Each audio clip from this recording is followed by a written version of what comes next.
I'm Brian Foster, and this is the Grindhouse Institute. On each episode of this podcast, Jeremy Floyd and I program a triple feature movie night.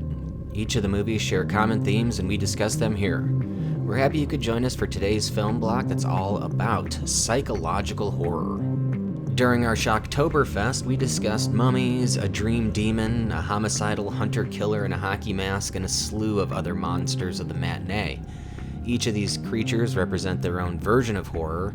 Emotep's hypnotic gaze, Freddy Krueger's blistered, burned flesh, accented of course by a glove made of knives, and Jason Voorhees' sheer strength, size, and uncontrollable rage. Yet all have one thing in common. They're all monsters. So for today's episode, we're going to be switching gears a bit away from the creature feature, and instead focusing on frights of the mind, and trust me when I say this block does not disappoint. Across the board, each of these films put on an absolute clinic in establishing mood in cinema. They will take you in one direction, make a hard turn into a completely different one, and I have to say the ride is absolutely magnificent. I highly recommend them all, but fair warning, this is not a feel-good block of movies. Sharing a London flat with her sister, Carol suffers from androphobia, a pathological fear of the interaction with men. When her sister leaves her all alone while on holiday, Carol's mind starts to turn on her, causing her to experience terrifying hallucinations as the walls of sanity around her start to crumble. Featuring influential effects and on-screen carnage inspiring such great films as Night of the Living Dead, A Nightmare on Elm Street, and the Evil Dead films, lensed by the great Gilbert Taylor, directed by Roman Polanski, and starring the brilliant Catherine Deneuve, Repulsion from 1965. Upon completion of his latest assignment, Mark returns home to his wife Anna, who demands a divorce. Confused, Mark digs deeper into Anna's decision as well as her increasingly disturbing behavior. In one of the most insane left turns I've ever seen in a movie, Mark discovers the reason for Anna's madness, and it is truly horrifying in the way only Carlo Rambaldi could deliver. An effect that would make Pinhead blush. Sam Neill stars alongside the brilliant, award-winning Isabelle Adjani in 1981's Possession. A mild-mannered college professor discovers what he thinks may be his doppelganger, an exact copy of himself living a life that couldn't be more different than his own. When the identical Adam and Anthony finally meet, we're treated to two complex performances by the brilliantly talented Jake Gyllenhaal. What's better than giant spiders and Jake Gyllenhaal? The answer? Giant spiders and two Jake Gyllenhaals in this gorgeous Denis Villeneuve film, Enemy from 2013. Thank you for listening to the Grindhouse Institute. Please enjoy.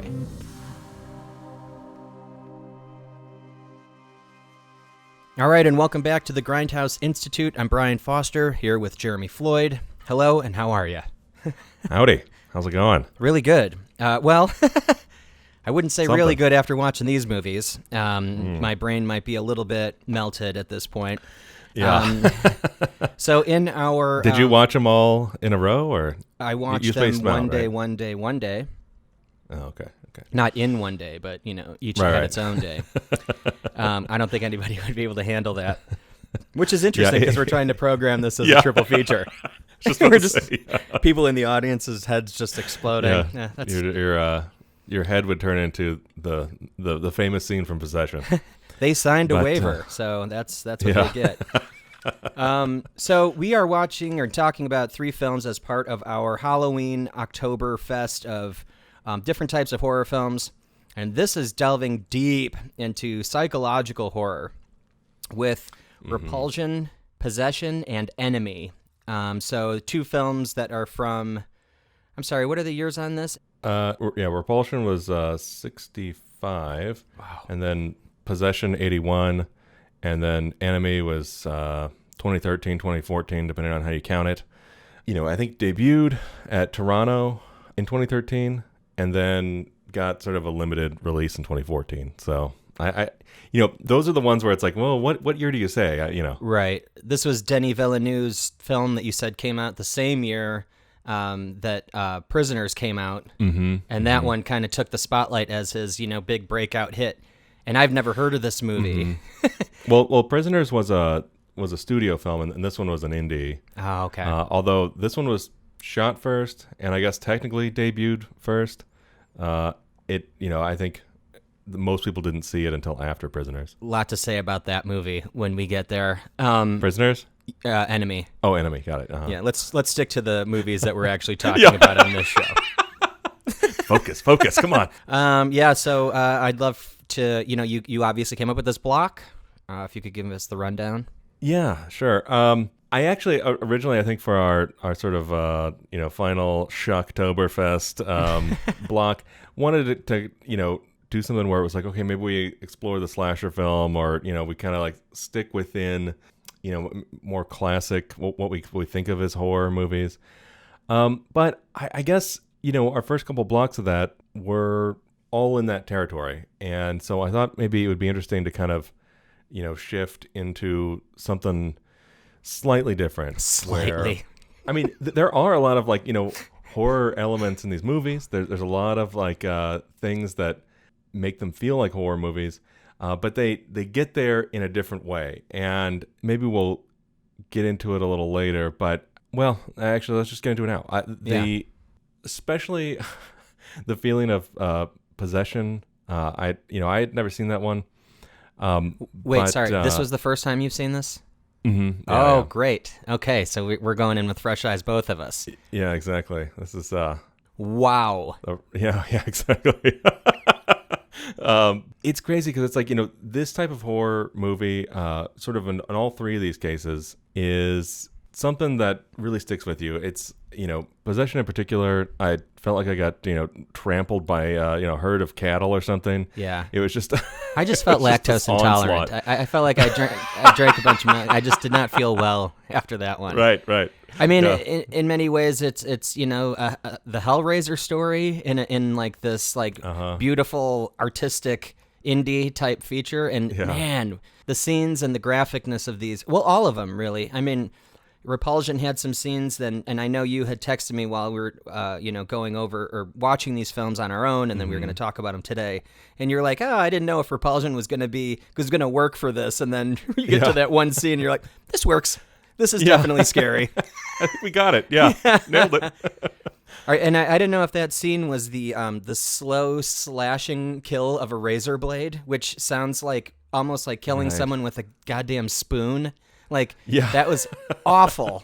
I mean, it was drawn out. But that wasn't the first one, right? The first one was the guy with the candlestick in the hallway.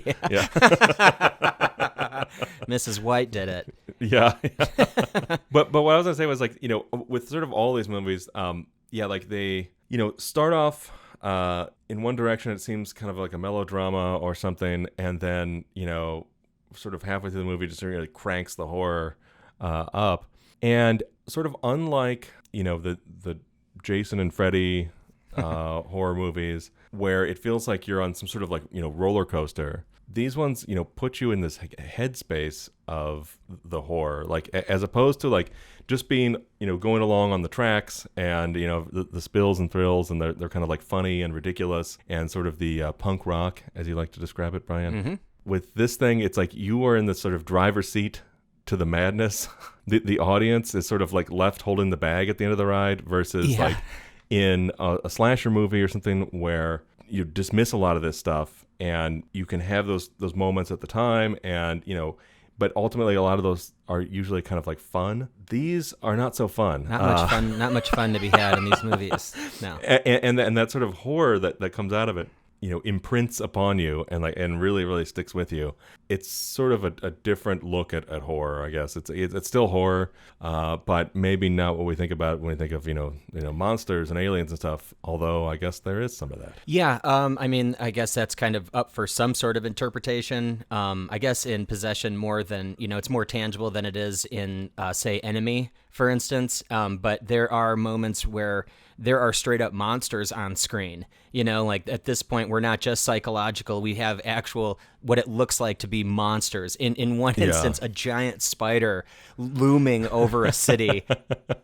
Well, let's start with Repulsion. I don't mean to get into these films too much, but Repulsion, like you said, there is this moment in these movies, and it happens consistently. It definitely happens in Possession, at literally the hour mark, which is the halfway mark of the movie. Mm-hmm. But Repulsion there is one point when Carol, our protagonist, she just completely falls off the cliff. And there is this like snap in there, and it also, like I said, it happens in some of these other movies as well. But let's talk about this movie for a minute. I had never seen this. I definitely got the vibes of Rosemary's Baby in there, at least the filming style or filming technique.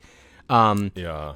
Because there's just always that like loom, sense of unease that you have the entire time. Yeah. Never did I feel comfortable watching this movie at all. Like actually, none of these, but this one was extremely repulsive.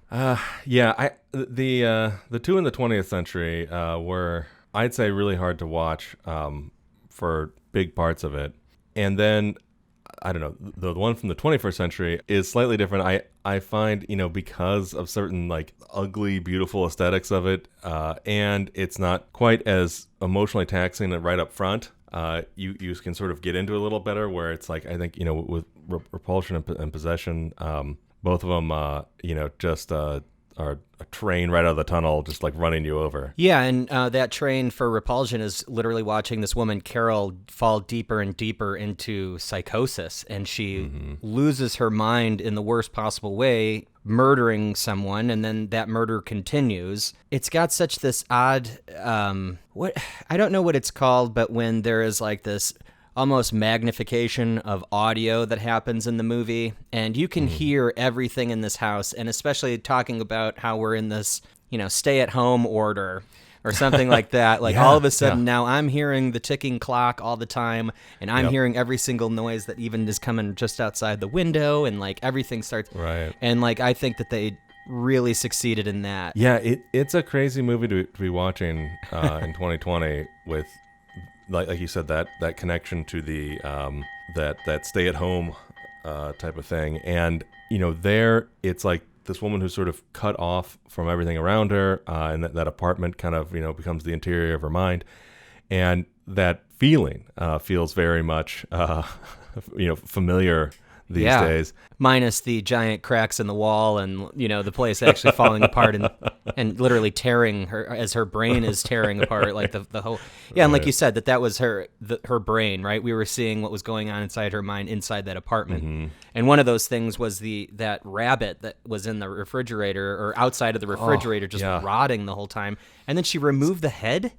That was such an interesting... the reveal? Sort of entryway into this, like, into the horror side of the movie, where exactly. It's like, it was pretty horrifying when she just had it like kind of laying there, out the sort of salted, what do you call it, like a beef jerky type of, rabbit meat on a plate out there. Yeah, it's like disgusting. It's horrifying, but it's also, it's like, okay, it's still really grounded and everything. Right. And like I was saying, I was starting to. Get nervous about some of these movies that, like, okay, maybe the horror is a little too subtle, because I know in Enemy it is in a way, like the elements we call horror elements like are pretty subtle in Enemy compared to, let's say, Possession or even the sort of last half an hour of Repulsion. Mm-hmm. In all these, I was kind of like starting to get a little nervous that, okay, maybe this is it's like maybe Repulsion would have been better with Barton Fink or something, but it's like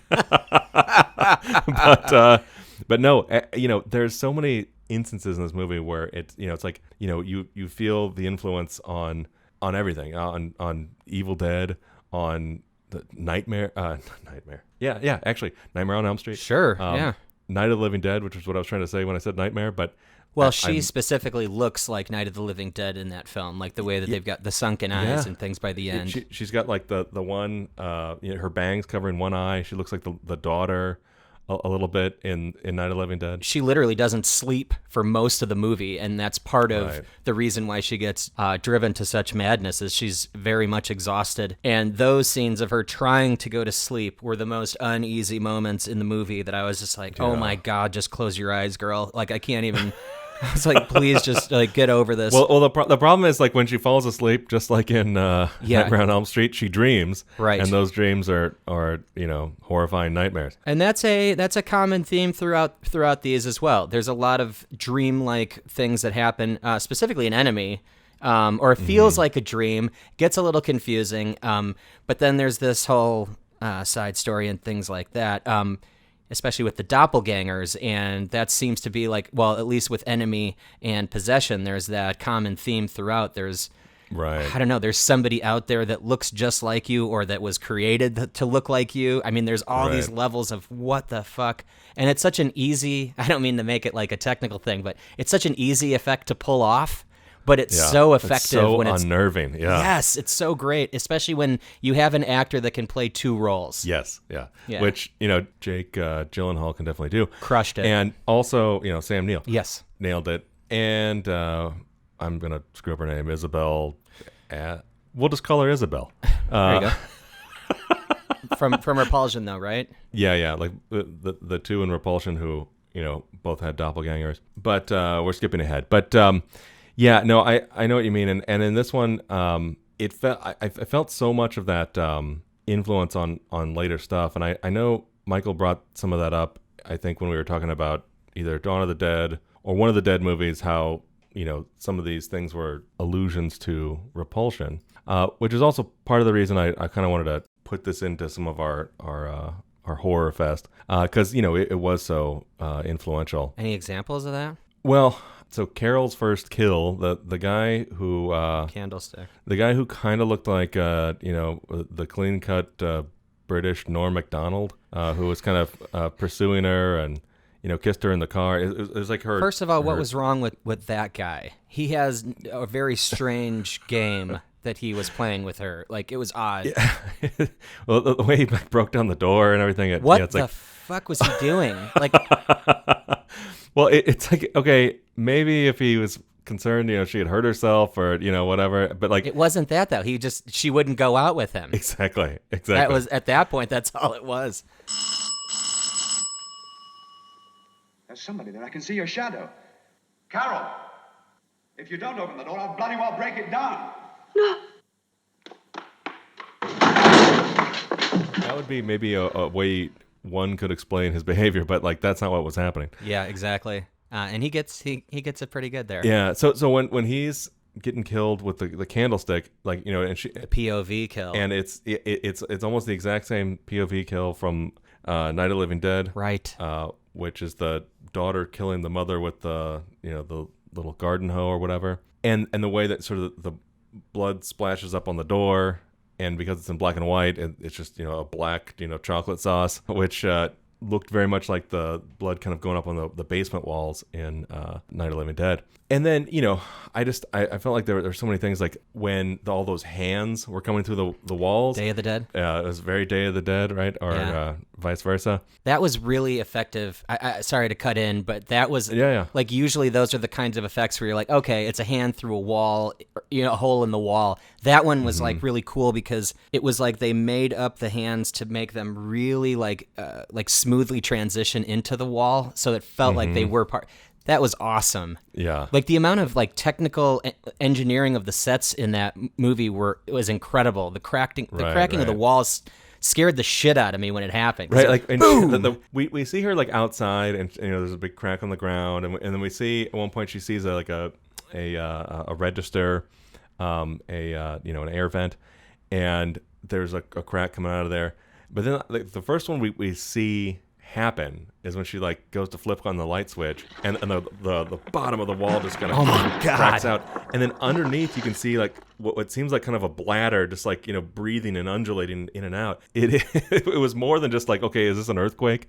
Right. It was just like it was the sides of her mind crumbling down. Anyhow, like those hands bursting through the walls also looked like Nightmare on Elm Street. Mm-hmm. You could very much kind of see those influences there. Oh, the use of sort of sound design, and I know you mentioned this a little bit there, was really, really intense.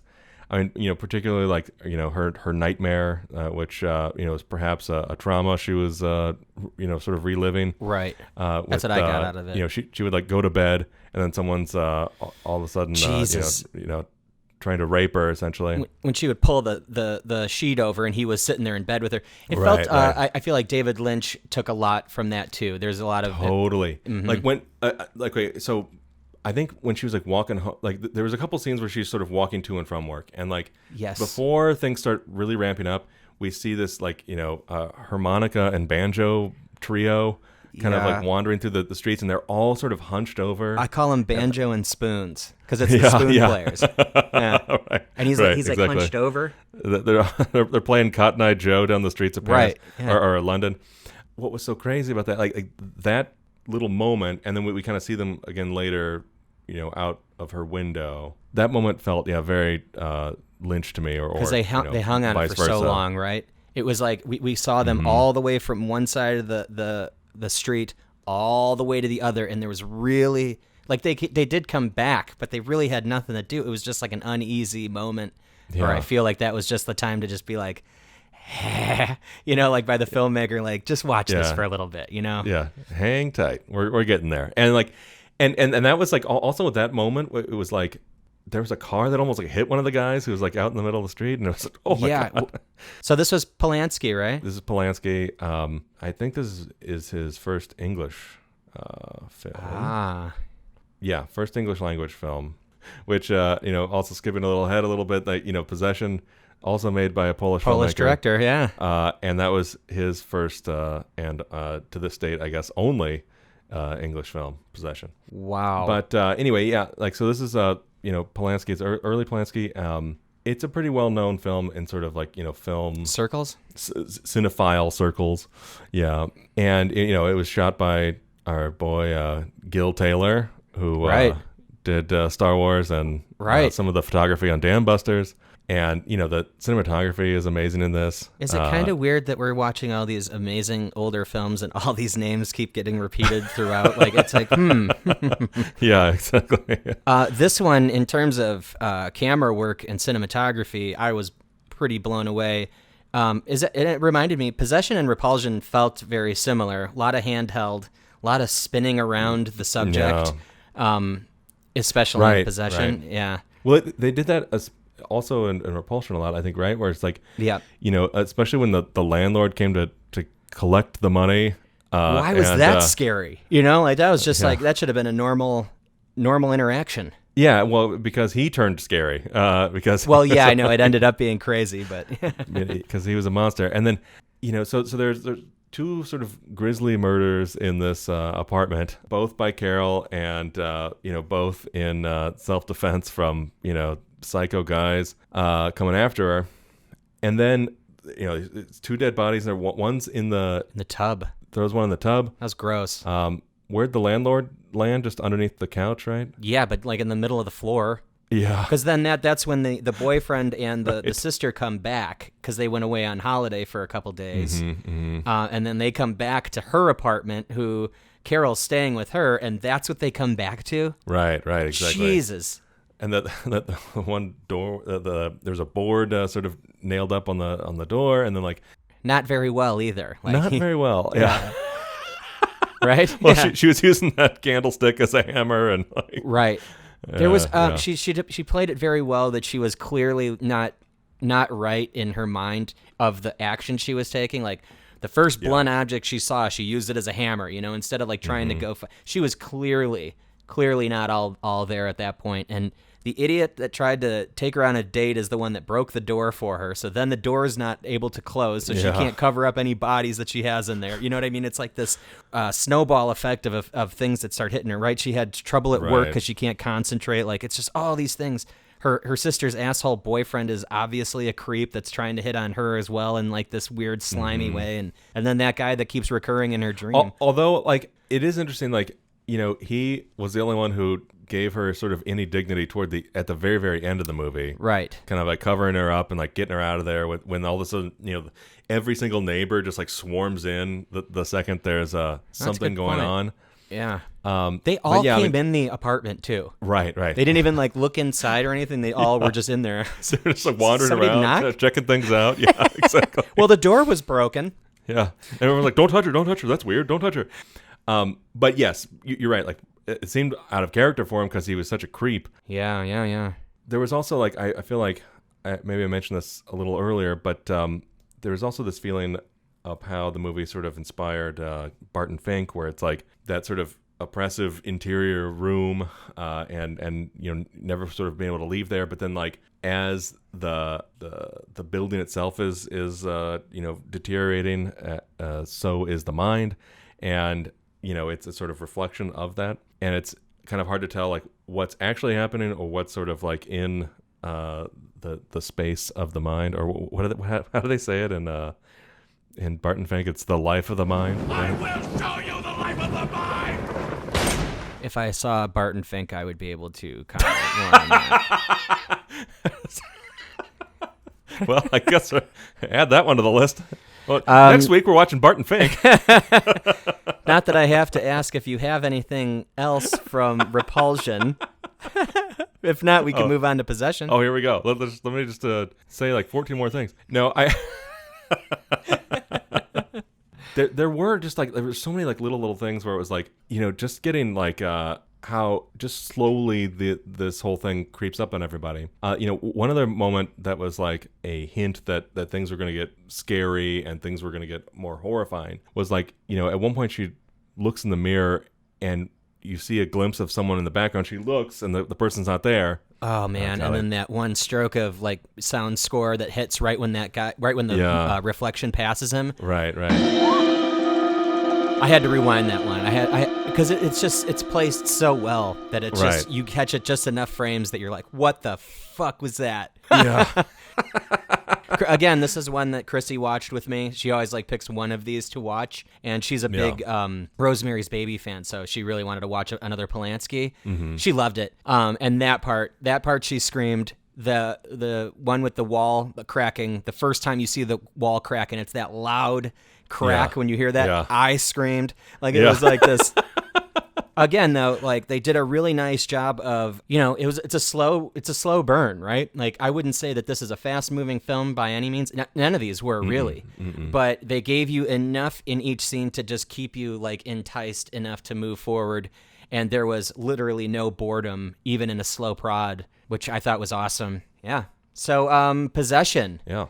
Starring our boy Sam Neill. Yep. I would say starring Sam Neill, but the real star of this film, I'm sorry, I don't have her name in front of me. Isabel Adjani. Isabel Adjani is... Hopefully that's how you pronounce it. One of the greatest performances I have ever seen in my life. There was something so deranged about what was happening with her, and what an amazing movie. Yeah, I'm surprised she actually won Best Performance at Cannes for this.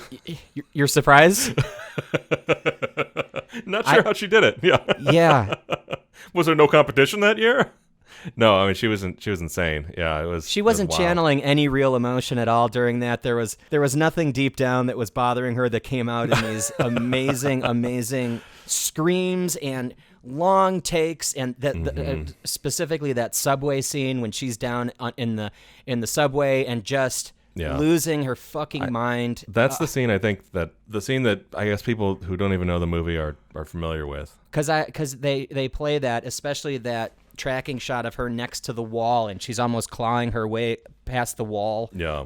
I have seen that so many times on, in different different top 10 lists of great films and great shots and things. Seeing it all put together, this movie breaks every fucking rule there is in cinematography or anything, and it does it so well and so many times, that it is so motif. Those what do you mean by that?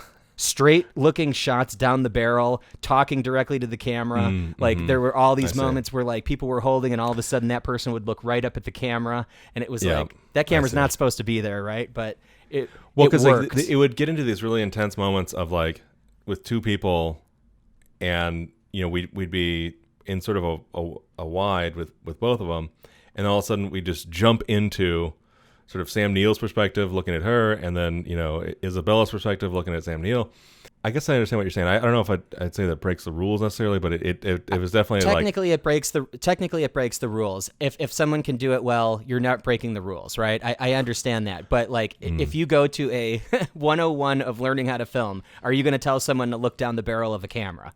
No. I see what you mean, but yeah, but these are, it's a POV of two characters looking at each other. So I think that still is sort of justified, as opposed to like.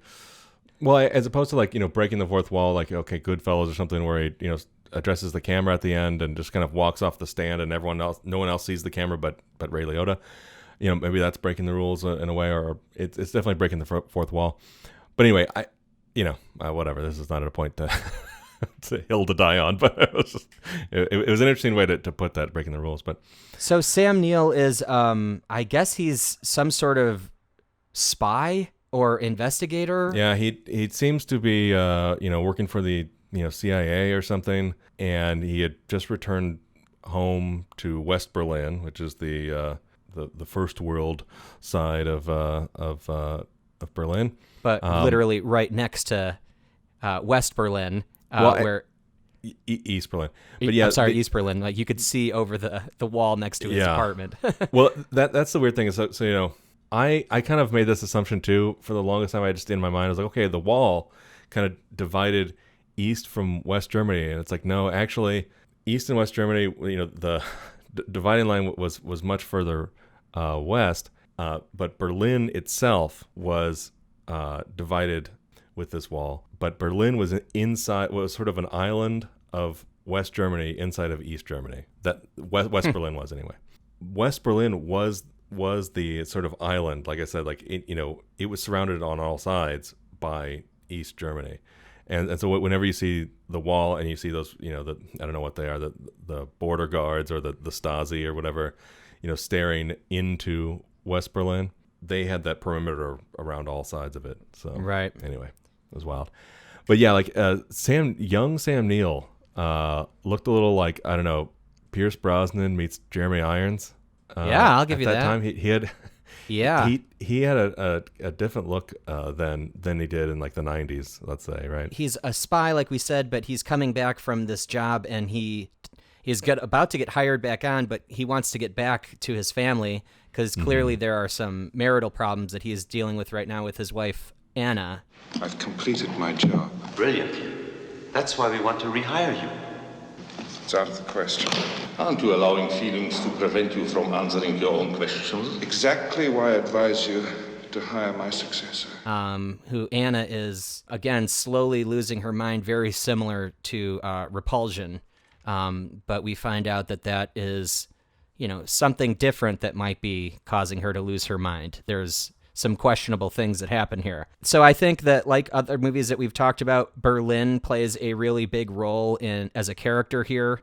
Those city streets and grimy streets that you see, and the different areas that they go to and different apartments and things like that. I think that all led to, this like feeling of unease. And again, we totally. had... and I think that applies to actually all three of these films, where it's like the city, Toronto, West Berlin, and then London, all sort of, play a part in the sort of like alienation all these characters feel, and like the sort of like the way that their apartments then become these like, embodiments of like the sort of, interior problems and, slippages and things like that. But yeah, like West Berlin, definitely a character. And then the wall, it's omnipresent. I mean, it's outside every window. It's a repeated shot throughout the film, and it's just there, and it just, I think, has that feeling of, that encapsulation or that imprisonment. We'll get to it, but I think like you're saying, like, because the city in this one in particular, maybe even more so than some of the other ones. I mean, although you could argue maybe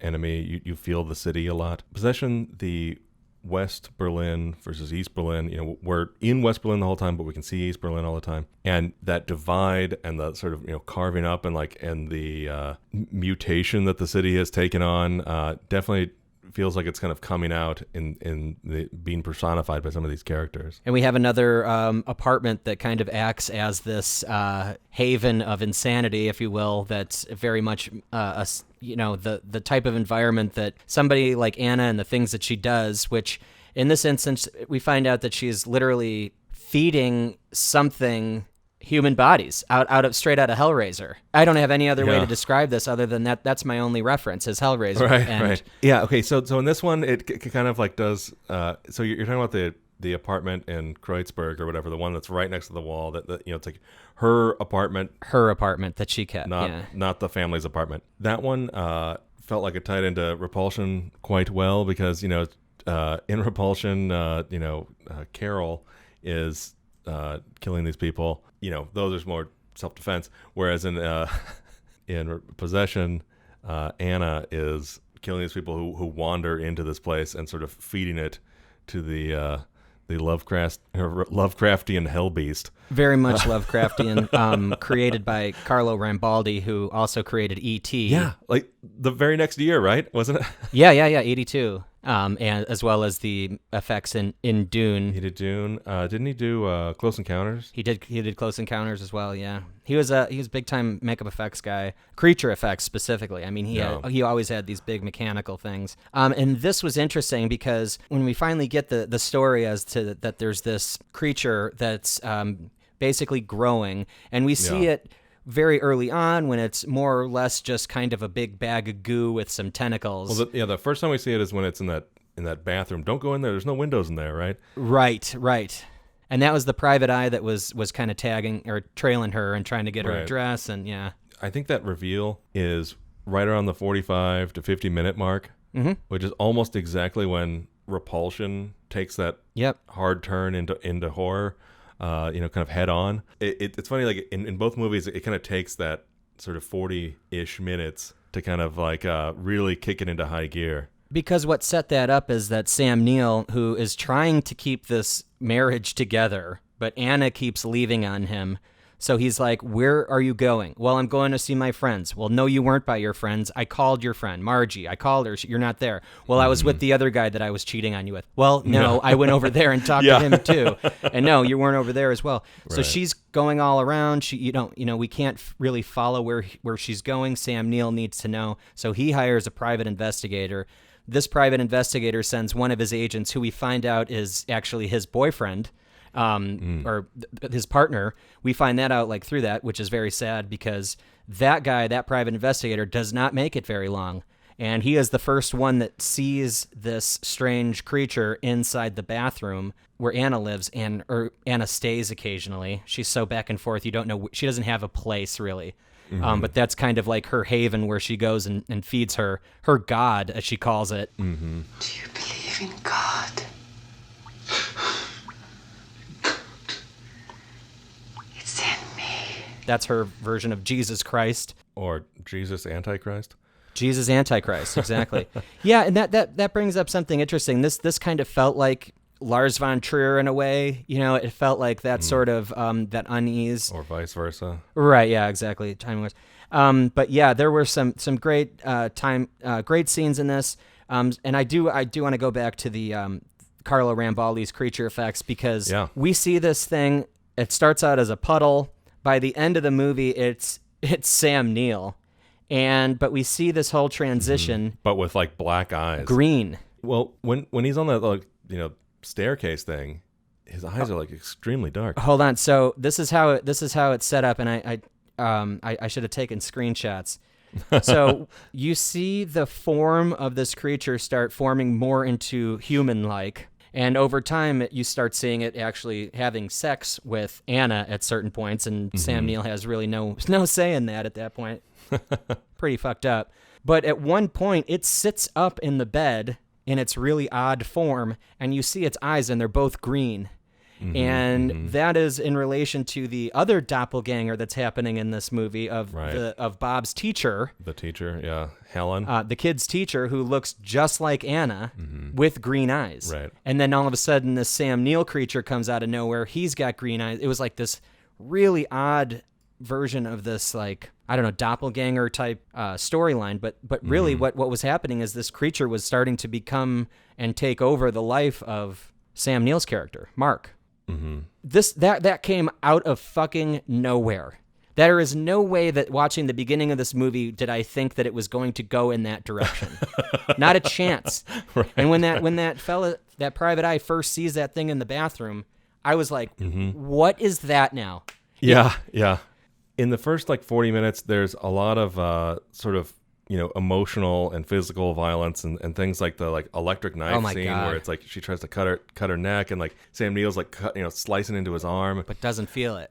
and somehow doesn't feel that. Yeah, exactly. And then we get into this the Hellraiser apartment and it's wait a minute, this is Hellraiser? It very much is Hellraiser, right? I mean, it's starting to use bodies to turn itself into, or gain enough power to turn itself back into another human being. So that's also The Insider. That's also The Outsider, Stephen King's story. Very similar. Sorry to ruin that one for you. Whoops, that's not the ending. Yeah. Oh, also real quick, right before they get to the PI who's following Anna around, and actually not being really subtle about it. He sucks as a PI. Yeah.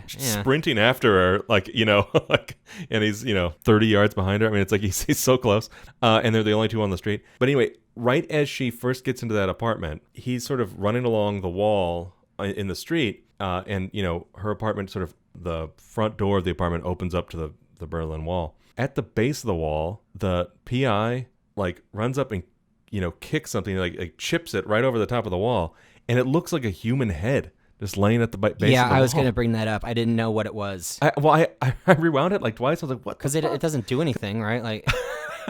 And he just so casually kicks the shit out of it to kick it back over into the east side. I know exactly what you're talking about because that was weird. It was so But that was crazy. also right before that shitty private eye gets a literal bottle to the throat, straight out of Harold from The Long Good Friday, right? Yeah, and this one was nasty because it was two big chunks of bottle in the neck, and it was gets him once and then stops and then gets him one more time, and that second one made me jump. Yeah. And that was he was just covered in blood by that point.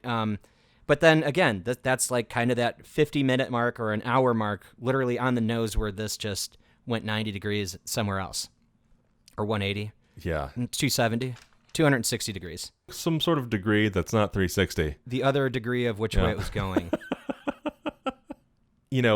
I love all the little crazy things in this movie where it's just what is happening here? Where it's even after some of the craziness, we see the squid monster.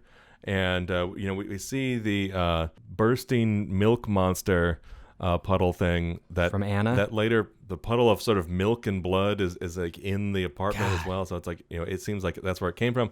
But anyway, we see all this crazy stuff. And then toward the very end, he being Mark, the Sam Neill character, runs into his, spy agency buddies.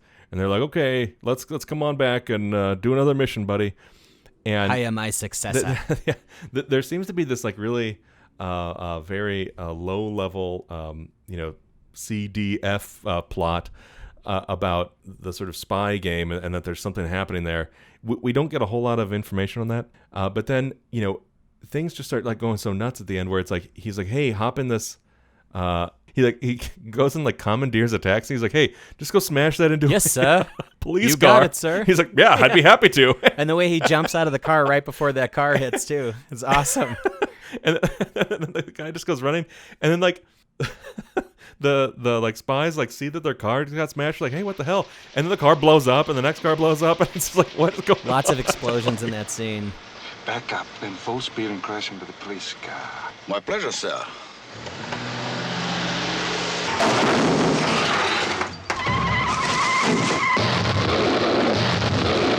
Lots of explosions. Although I guess the what is going on is a question I guess you'd be asking the entire time. So it's something, a question you should just turn off, I guess, and just sort of roll with it. Because it's so nuts. I mean, that feeling of just being trampled and, stomped upon. The whole movie, it's not super enjoyable to watch. No, it's very draining and just you're getting beat up. The movie fucking sticks with you. It rattles around in your brain days after. It does.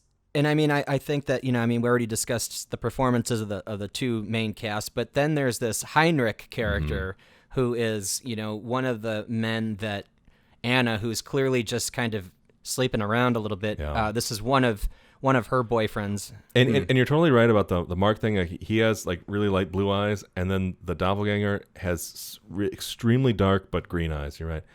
But yeah, like the Heinrich guy, it's like Anna was so the whole thing was like Mark is away doing some sort of mission. He's probably away a lot. That's what I'm gathering. As a spy, exactly. And then like Heinrich becomes Anna's lover, and while he's gone, and quite a dude Heinrich is very Jean-Claude Van Damme-ish. How crazy was like, okay, Sam Neill's gonna take a swing at him, and then he's like, nope. Martial arts section. He messed Sam Neill up. Yeah. Like that was like, and he was really calm about it too. Right. He like did like weird moves, and then he would just grab him real quick and like block all his moves and like step out of the way. I was like, I called him Jean-Claude Van Damme, but again, Heinrich gets it on his own. Like, so Heinrich also ends up meeting Anna at the Hellraiser Hotel or Hellraiser apartment, but he gets out. She attacks him and she cuts him, and then he calls Sam Neill, thinking that Sam Neill's going to try to get him out of this jam and maybe talk to Anna and probably stop her from sticking more knives in people. Unfortunately, Sam Neill, who's been trying to protect her this whole time, continues to do so and takes out Heinrich because he's going to take her out. And then he feeds into this Lovecraftian demon that's in this room. He's like, what do we need to do? We need to feed it now? Or, they're talking in bed, and he was like trying to get the info about this new god that they've got. All in all, everyone gets really fucked up in this movie, man. It's not a nice ending. We have the most bummer fucking endings on this show, man, ever. The kid hearing the monster at the door, running upstairs and like drowning himself, isn't a nice ending. No, don't open. What? Yeah, he was like, right. Don't open, don't open, don't open. He keeps yelling, don't open. Yeah. I was like, oh God, just don't open the fucking door. And there was like that shadow on the other side of like the paint. I was like, oh my God. Apparently the commencement of World War III outside the door. That's what the soundscape looks like. Obviously stylistic in many ways, but yeah, I said it was sounds of bombing and war over the credits. And I just assume that it's just like the end for the rest of the family at this point, or maybe it's the apocalypse, that Sam Neill is also the Antichrist again in this movie. In addition to his work in Omen the 3, Last Conflict, exactly. or the Final Conflict. Where Damien becomes the president.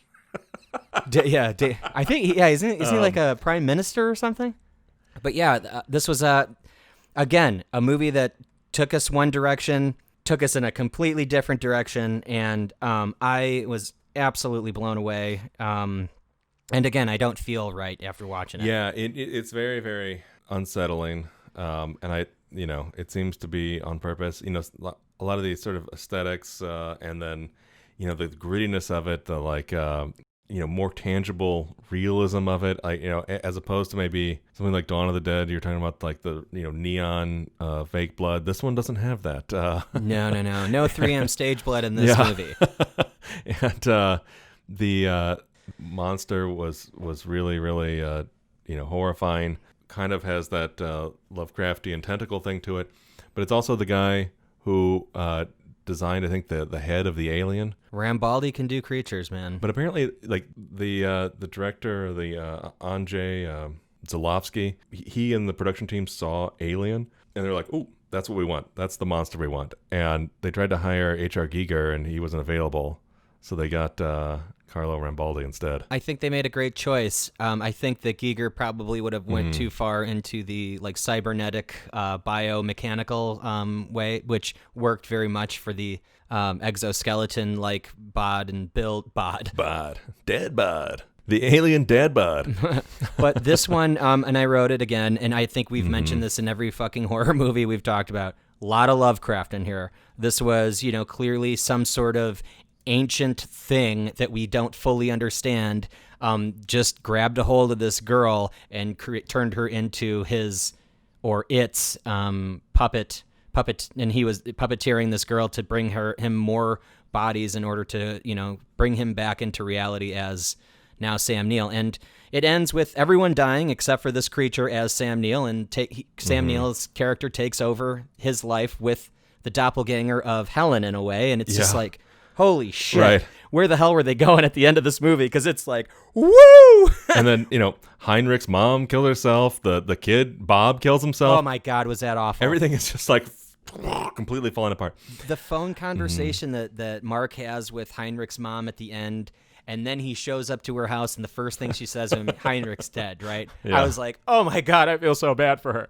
And then she immediately, Right. she like had them ready. Yep. Some sort of pills that were going to either put her to sleep for good, right? But it's like she had them ready, sitting on that little mirror table, and it was like, oh God. The Bob dead in the bathtub reminded me a little of the Oh God. in Repulsion when she dunked the guy in there. Yeah. Face down in the water. Yeah, exactly. That made me sick to my stomach. That one was rough, and especially because it's like, you're just really getting the heaviest part of the beat down at the end of this movie. It's like, yeah, Rampart. rushing.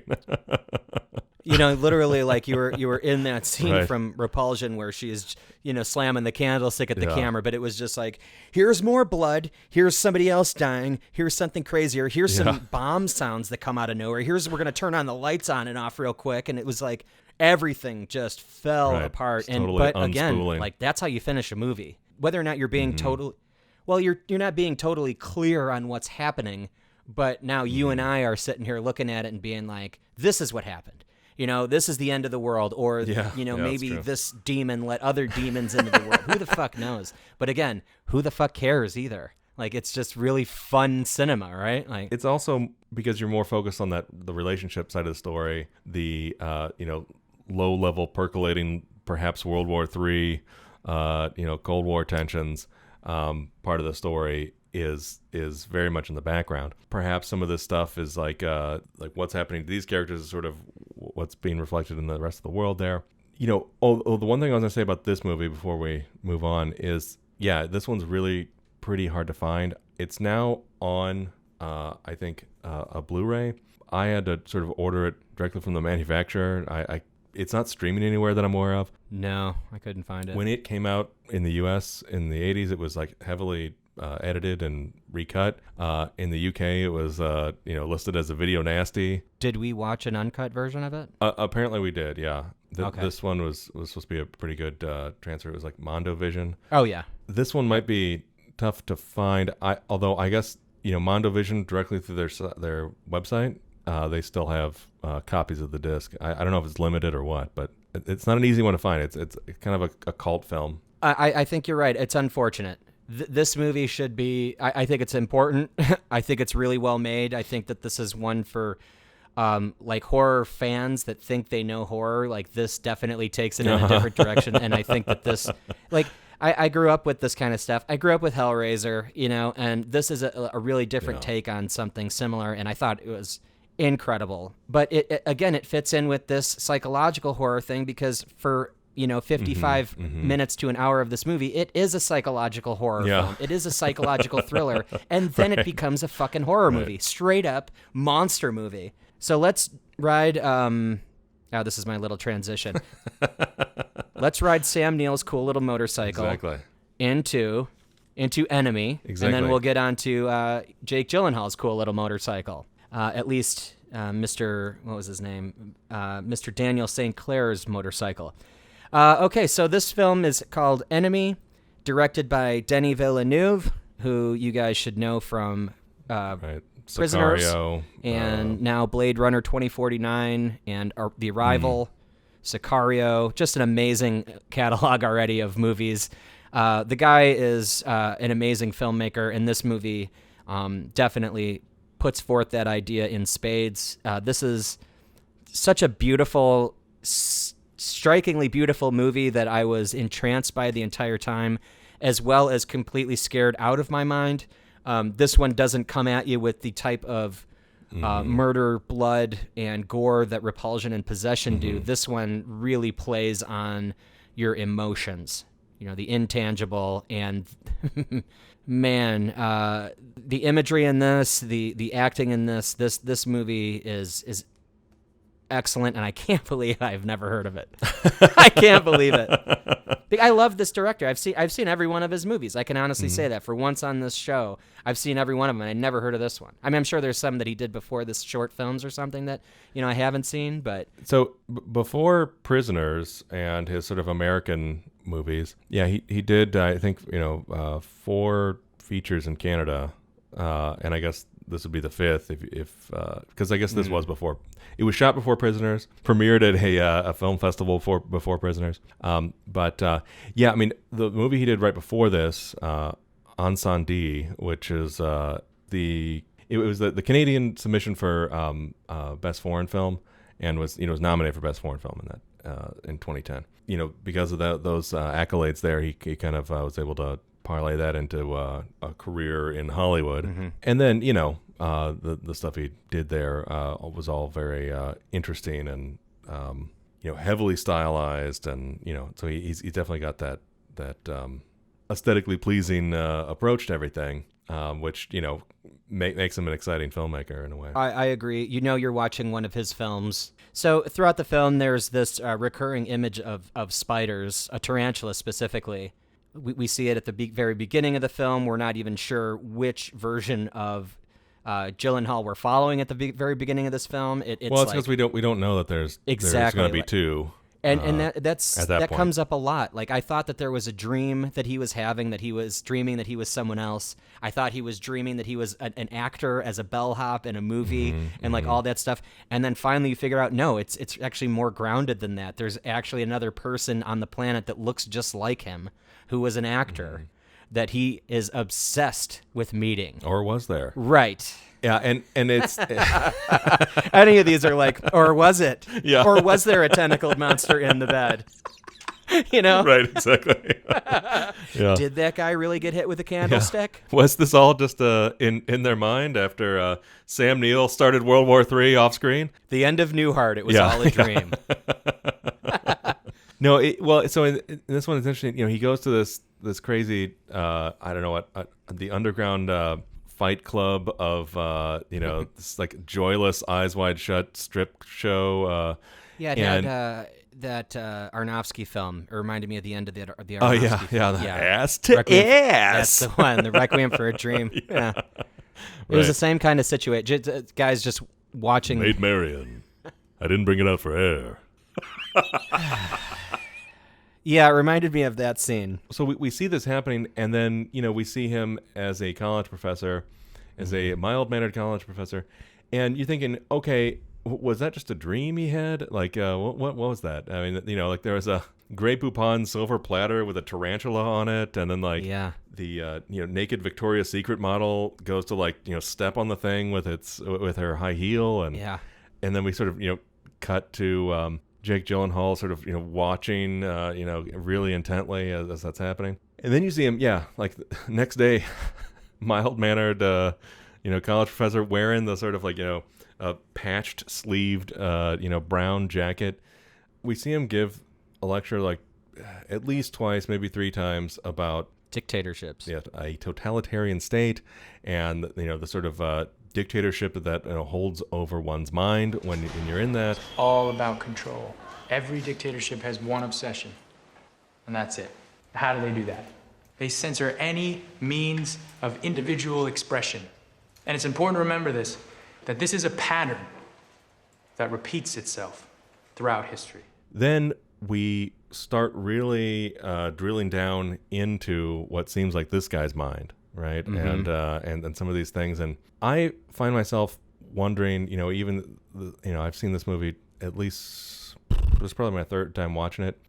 Every time I feel like I find sort of, I don't know what, more interpretations of some of this thing and some of the things that happen in this, and how it's like, okay, are there two people? Is it just him and this projection he has of himself? Later on, we meet his mom, who's played by Isabella Rossellini. That is Adam, the college professor one, and you see him, both hands on his face, and neither one of them has a wedding ring, which kind of becomes a thing a little later. Mm-hmm. And then, his mom asks him about he doesn't like the blueberries, and then the St. Clair guy loves him. Version of him loves blueberries, and then but that his mom's like, no, there's only one of you, blah blah blah, and you're my only son. I only have one son. Stop trying to be an actor. Yeah, quit trying to be a third-rate actor. Mm-hmm. You are my only son? I am your only mother. And since we've been frank here, I think you should quit that fantasy being a third-rate movie actor. That seems to imply that that there isn't, two Jake Gyllenhaals, but maybe rather one who is cheating on his wife, and then the one who's like at home. And I at least have come to see this as like that there is only sort of one Jake Gyllenhaal. Now, some of that, when interpreted literally, you're not going to be able to like square everything. Right. You mean in terms of the movie? Yeah. Mm-hmm. Yeah. No. Exactly. Because but like, he dies in a separate spot of himself. Then. Sure. Right. And okay, well then maybe that's the side of him that's like, okay, I'm not going to cheat on my wife anymore, and okay, I'm going to get rid of that, and like, and then he finds the key in the sort of like LA Confidential, like, fleur-de-lis, little little envelope. And the thing from the talent agency. Yeah. And he's like, hey, so what are you up to tonight, hon? I'm going to go back to, Eyes Wide Shut Fight Club. That's when we get that ending. That interpretation, okay, that may also be wrong. It may be more so that, what you were saying a minute ago, which is like it's literal 2 versions of this person with the exact same scar. And I think that's what is so incredibly cool about this movie, because you have no idea. And even the people that they're with, they're in this instance, both of the Jake Gyllenhaal's girlfriends, they also don't know. They also can't tell the difference, or at least that's what we're led to believe in this instance, that, they're like, well, who are you now? Right. It's like, no, is but, he but just... that's the thing, is like both of them are fooled at the end. Like, yeah, initially they're sort of fooled. Yeah. But both of them recognize that that's not the right Jake Gyllenhaal. Mm-hmm. Because the sort of, the pregnant one, Helen, asks him, how was school today? And he's like, what? And like, and then Mary was like, well, what's that indentation on your ring finger? And, and freaks out about that, because it's like, it's not the same guy. And like, perhaps there's a reading of that where it's like, the Mary characters, whatever, realizing that, Jake Gyllenhaal's married, and oh shit, what am I doing here with this guy? Or that they are just 2 people and they swapped personalities, because one of these guys is like sort of an alpha male Chad, and the other one's kind of a pushover. Two and sides it's kind of bullied into doing this like Parent Trap swapping places type of thing. Yeah, and it was pretty much, it was like, I'm gonna go take your girl out now in retaliation. So and it just kind of happened. He's like, give me your clothes. Yeah. Okay. Yes, sir. Yeah. Yeah, exactly. Go ahead, take my girl out, show her a good time. Right. I do want to bring up as a question I had, this reoccurring spider vision that happens. We get, the actual spider that's on the small mirrored plate, like you said at the beginning. But then we get a spider woman who is walking upside down on a ceiling, that and hallway. She does a look at the camera with this spider face that is absolutely incredibly scary. And then we get a giant spider that's literally looming over Toronto, and just there's a wide shot of the city, and it's like, do I see something over there, or is that just a cloud or something? And then it cuts in a little closer, and it's just this monstrous thing, and there's not a lot of sound. It's just kind of this like droning, like unease that you feel. Then once Gyllenhaal makes the entire transition. So at one point, Daniel St. Clair version of Gyllenhaal is in the car, like you were saying, with Mary. Helen's the pregnant one. Right, so Mary. Yeah. Well, so part of it is like the 2 Jake Gyllenhaal characters have a type. Yeah, it's a very platinum blonde. Yeah. With darker eyebrows, and it was one of those things where it's like, wait, is that the same? No, it's not the same person. And like, but it just for a second there, it's like they look very similar in the sense that like, okay, that's his type, right? And I thought it was her until, and I wrote this down as a really awesome reveal, was that we had the close up of Helen when we first meet her, and then they pull back to the wide and she's pregnant, and it was like, oh, okay, this is a totally different person. I thought that was smart. But by the end, Helen and our original Jake Gyllenhaal, teacher Jake Gyllenhaal, are together, and Jake Gyllenhaal is basically taking over the life of the St. Clair Gyllenhaal, or version of him, if it's tangible and if it's like very straightforward. But when he goes to open the door to where Helen is, and there is a giant spider in that room, I shit my pants. That was the scariest thing I have ever and the movie just ends. It's like, we're done here. I was in awe of that scene, and it looked so real. It was like this giant. I know it's got to be CG, but they nailed the effect. Like, so Explain that stuff to me. I mean, or at least what your interpretation is, because the spider confused me. The ending of this confused me. It's very ambiguous. And so, I mean, I like when things are left up to interpretation, mostly because we can, chat about it here. Yeah. So I think, I don't know what, I don't have a fully worked out theory here. So stick with me. But well, that's disappointing. Yeah.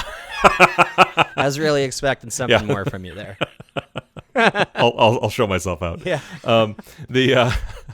I think this ties back into some of these lectures that he's giving as a professor. Talking about how there is this in a totalitarian society, you have these certain barriers put up around you, and then that also seeps into your mind and with the way that things are done, and the way that then you behave and whatever. And that is perhaps a good reading of what the giant spider looming over Toronto is. It's there, but no one knows it's there. You know what I mean? That totalitarianism, the sort of cage that your mind is in, and the way that you are perceiving things in that state. It's sort of all around you. It's that smog that's all over the city, which looked a lot like LA here a couple weeks ago with the great fires of September 2020. That look and that feel, and then what that spider, I think, sort of how it sort of manifests, I think, to this Jake Gyllenhaal character or characters, is the way that his infidelity is working, and how he that Eyes Wide Shut sex club has the spider on offer. It seemed like he was coming back, going to reconcile, be this person that perhaps Helen married, and the person she was having a child with, when that Adam character, which is the history professor, kind of comes there, and then she kind of reconciles with him on the couch while he's crying. That kind of seemed like, okay, that's like him sort of reconciling, and then I'm gonna because clearly the St. Clair character had an affair before, and was a real asshole in a lot of ways. Destroyed any trust she would have for him. Mm-hmm. And then that scene of him coming back as Adam, the history professor, as a softie, seemed to be like, okay, hey, I want to repair this. We're gonna put the pieces back together here and do this thing, and have this baby and have a family and everything. And then he finds that jacket and finds the key, and that sort of starts him on his cycle again. It's sort of like at the very end of Taxi Driver, when he gets that sort of reverse sound and looks in the mirror, and oh no, it's we're starting the cycle of that madness over again. And so him going straight down that path, her answer was to be that tarantula. Anyway, that is sort of the 3/4 formed interpretation of. Listen, you did what great. That was. I don't believe you for a second that you didn't have this written up first. I think you were literally right at reading what you wrote last night. You've been working on this for weeks. And that very last, so the spider isn't the last shot before we cut to the credits. It's the reaction shot of Jake Gyllenhaal looking at the spider, and boy, oh boy, did that really remind me of the last shot of Possession, where we're kind of pushing in on Green-Eyed Helen. Yeah, that's my next note here, was that they both did a 1-point perspective shot of a door, and it was a character on a character, but in this instance it was just Jake Gyllenhaal, but there was more going here.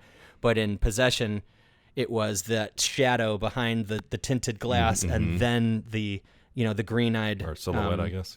Yeah, the silhouette. Yeah, I mean, there were so many things here that I was going back and forth. I'm like, wow, this looks like this. This looks like this. I mean, Repulsion and Possession felt very similar in the way that they were filmed.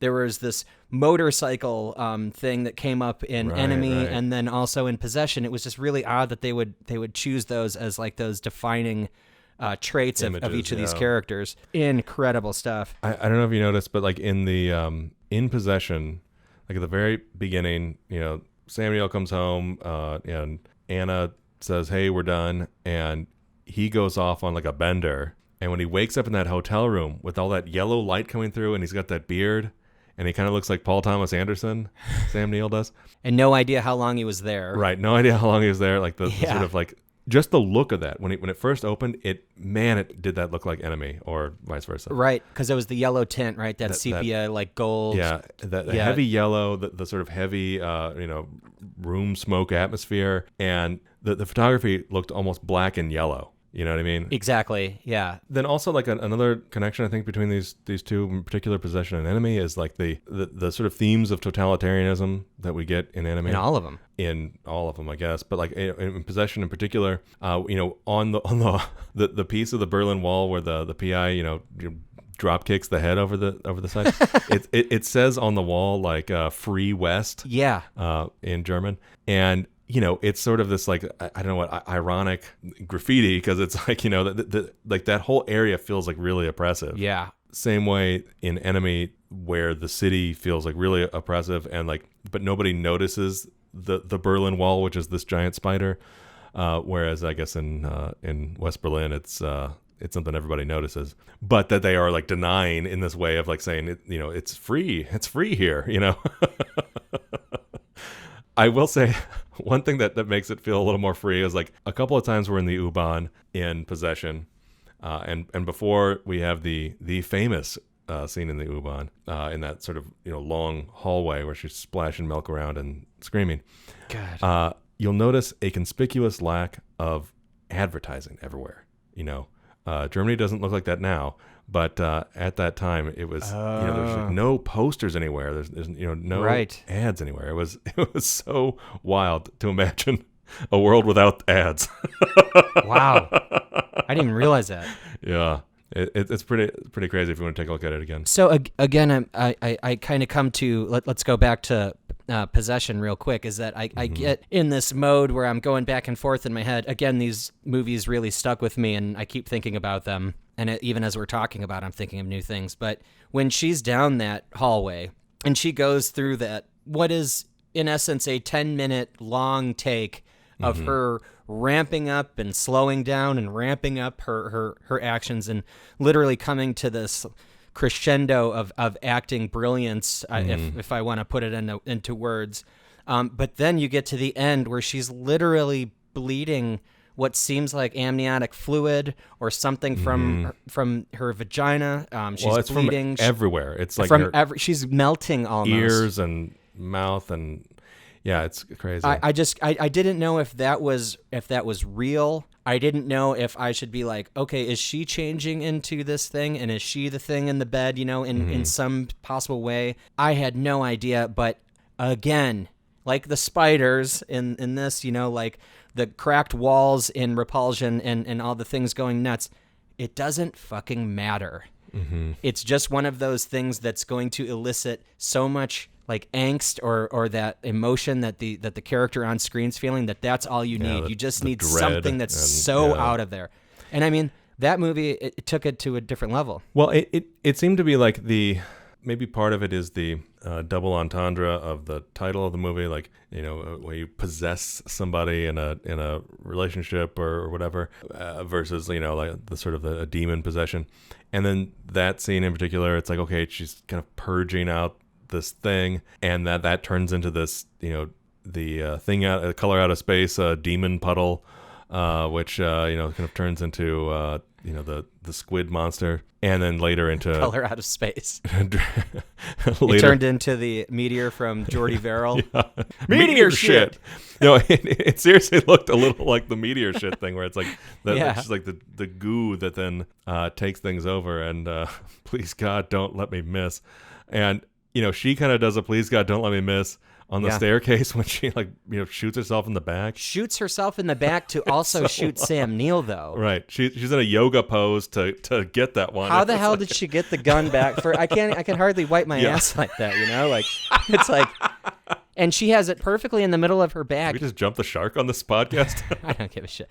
They both react, right? Like She clearly wanted to kill them both, and that was after they both took a machine gun to the face. And then evil Sam Neill is just standing there taking bullets like nothing's even going on. Right. And It's then he all looks at for you, evil Sam Neill. Exactly. It's all That's for exactly you. how it felt. Because that woman was standing there, and he's like, "You want to help me out?" Yeah. Yeah, sure. And then she just kind of put her hands down and helped him up over the window. I was like, that was creepy as hell. Like Get Shorty. It's like, hey, I need you to put a pill in the bro over there for me. Just take a couple shots. Perfect. Thank you. That was a really excellent ending. I'm really glad that I think this is one of the first times that we've both seen a movie for the first time. So it was good to have a first response from us, or a first reaction, because this was wow. And I thought that these films worked together even better than I think you had imagined. There are so many similarities. It's ridiculous. Right. A lot of it, a lot of these movies were kind of pulled together based on the fact that they were all kind of like psychological horror films. And, that Repulsion was really influential. I didn't know a whole lot about Possession. I knew nothing. Other than, like, okay, it's kind of a cult favorite. Yeah. It's, cineasts kind of love it. And it's like, ooh, the art house horror movie. Like, we're not like those dumb horror movies. And, like an A24 horror movie. The art house ones. It's like, this Possession kind of blurs the line between the art house and the Grindhouse. And, man, oh man, did that to kind of fit our kind of initial concept of this show. Absolutely. This could be played at like an event at, the American Film Institute as, one of the greatest achievements in cinema. It could also play in a double feature at the Grindhouse, like you said, with Repulsion or with Enemy, and it would just be this really, really fun night of horror. I don't know about fun, but definitely a night of horror. I think the second time I watched this movie, I'd be like, yeah, let's get to it. Show me the blood. Yeah, let's get in that bathroom. What's in there? Hell yeah! But the first time, I didn't want to see the kid die. Now I'm like, jump in there. It's all good. Yeah. All right, so to recap our show today, we watched Repulsion, we watched Possession, and Enemy. 3 amazing films that all fall into the psychological horror, the deep dive into psychological horror that we've basically put together for our look at all things horror for October, our Shocktober, I think you've been calling it. Shocktoberfest? Shocktoberfest. Yeah, this is the kind of horror that follows you around, and will definitely stick with you. So I love we're putting the disclaimer at the very end of this, but if you end up watching these movies, just know that they will end up watching you for a while there. Yeah, they definitely will. Thanks so much for listening. Next week, we're going to take it a little bit easier. I wouldn't say we're taking it super easy, but after this block, we're definitely going to have to wash our eyes out a little bit of horror. We're calling this episode Influencing Reservoir Dogs, and we're going to be watching 3 movies, Kansas City Confidential, City on Fire, and, of course, Reservoir Dogs. And similar to our look at Star Wars, we're going to be talking about all the bits and pieces from Kansas City Confidential and City on Fire that were put together to, inspire the work that Tarantino did in Reservoir Dogs. Yeah, exactly. It's kind of just, showing some of the influences. In this case, it'll be much like Star Wars, like showing how the pastiche became this iconic movie. I mean, because part of it is the other 2 movies. I mean, Kansas City Confidential has a little bit of cultural cachet. It's kind of a forgotten noir, but also, became the titular and inspiration for LA Confidential. More so, it sort of influenced Reservoir Dogs, and same with City on Fire, which may not have had the sort of lasting impact without being a part of Reservoir Dogs, the same way that maybe Dam Busters might not have been the same type of like culturally relevant movie without Star Wars. And there you have it. Please make sure to subscribe and follow us on all the podcasts and social platforms at the Grindhouse Institute. And if you really want to give us a boost, check us out on Apple Podcasts and leave us a rating and review. It helps us to get noticed. Thanks so much, everybody. We'll be back next week. Ciao.